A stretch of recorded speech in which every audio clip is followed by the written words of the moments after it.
Here's the brief news from the world over this week. President Barack Obama announced Wednesday that he is asking Congress to formally authorize military force against Islamic State militants. Declaring that ISIS is on the defensive and going to lose, Obama said a large deployment of U.S. troops won't be necessary to fight the Islamic State. He specifically ruled out the deployment of ground troops. Under the War Powers proposal, the use of military force, presumably airstrikes and special op missions, would be authorized for 3 years, unbounded by national borders. He said this would allow lawmakers and his successor the needed flexibility to wage a battle which is likely to take some time. The president's proposal comes as U.S. intelligence reports that an estimated 20,000 foreign fighters have joined the Islamic State and other extremist groups in the region. On Capitol Hill, the proposal was met with skepticism from both sides of the aisle. Vague language was the general complaint. Too open-ended for some, too limiting for others.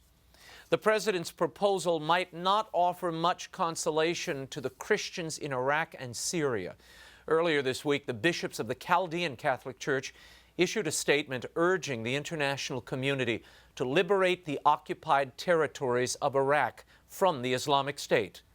Meeting in Baghdad, bishops also urged Iraqi and international leaders to protect Christians and other Iraqis so that they could return to their homes and live in safety.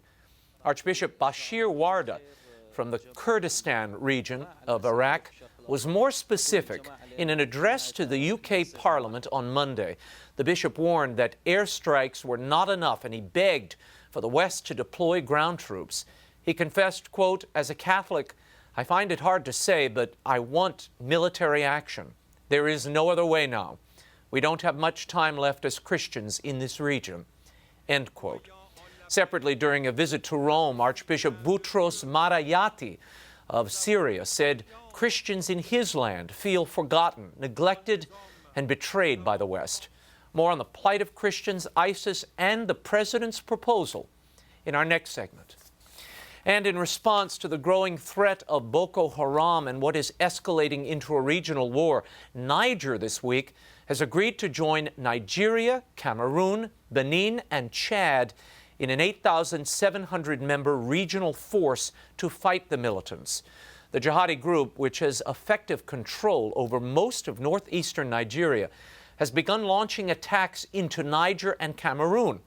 Since the abduction of 270 Nigerian girls last spring, hundreds more have been kidnapped. Meanwhile, in addition to the regional African force, 19 more countries, including the U.S., the U.K., and Canada, have committed 1,200 in personnel to help train the African forces. And according to multiple sources, Pope Francis was targeted in an assassination plot during his visit to the Philippines. The former Philippine National Police Chief told the Philippine Senate on Monday that al-Qaeda terrorists had planned to construct a bomb to be detonated as the papal convoy drove through Manila. The route of the papal motorcade was altered in light of that information. The police chief further testified that the terrorist, Zulf-Ilfli Binhir, was involved.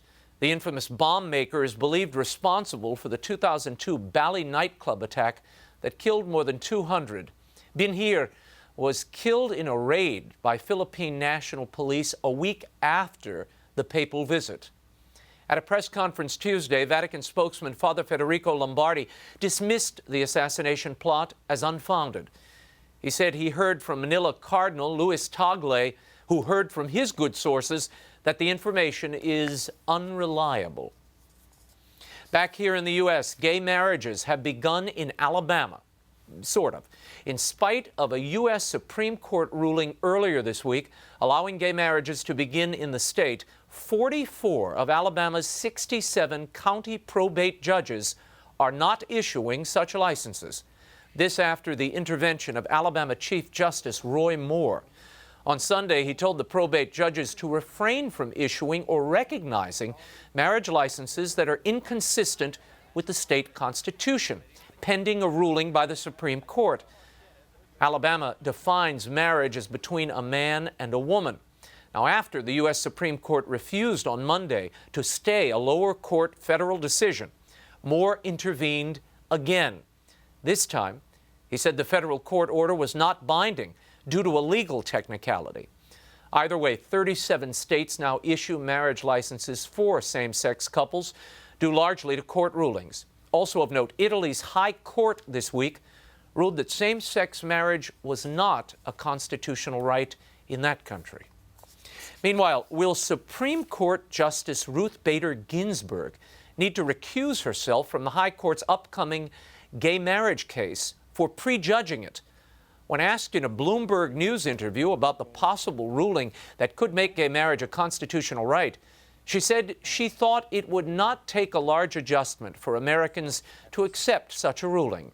She then said this: "The change in people's attitudes on that issue has been enormous. In recent years, people have said, this is the way I am.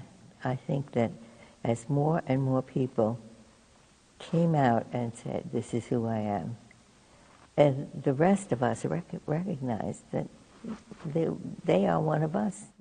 Federal law states any judge, justice, or magistrate judge of the United States shall disqualify himself in any proceeding in which his impartiality might reasonably be questioned.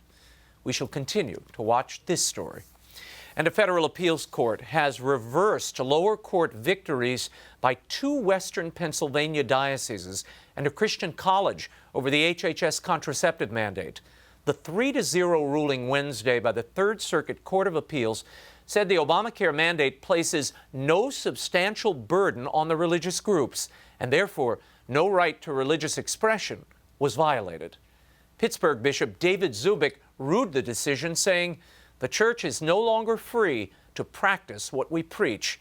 An appeal to the Third Circuit or the U.S. Supreme Court is being considered."